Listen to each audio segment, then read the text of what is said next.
আজ 22শে সেপ্টেম্বর। প্রথমেই পৃথিবীর ইতিহাসে এই দিনের আলোচিত, সমালোচিত এবং বিখ্যাত সব ঐতিহাসিক ঘটনা ও রটনা জেনে নেই। 1499 সালের 22শে সেপ্টেম্বর ব্রাসেল চুক্তির মাধ্যমে সুইজারল্যান্ডকে একটি স্বাধীন রাষ্ট্র হিসেবে স্বীকৃতি দেওয়া হয়। এই চুক্তি সুইজারল্যান্ডের রাজনৈতিক স্বায়ত্তশাসনের গুরুত্বপূর্ণ ভিত্তি স্থাপন করে এবং সুইজারল্যান্ডকে ইউরোপের রাজনৈতিক মানচিত্রে একটি স্বতন্ত্র জাতি হিসেবে প্রতিষ্ঠিত করে।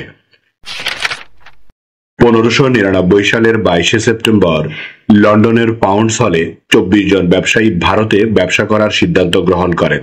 এই উদ্যোগের মাধ্যমে ইংরেজ ইস্ট ইন্ডিয়া কোম্পানির ভিত্তি স্থাপিত হয়, যা পরবর্তীতে ভারতের ইতিহাসে অন্যতম গুরুত্বপূর্ণ ও প্রভাবশালী বণিক প্রতিষ্ঠান হিসেবে বিবেচিত হয়। এই ইস্ট ইন্ডিয়া কোম্পানিটি ব্রিটিশ উপনিবেশ বিস্তার ও বাণিজ্যিক ক্ষমতার কেন্দ্রবিন্দু হিসেবে পরিণত হয়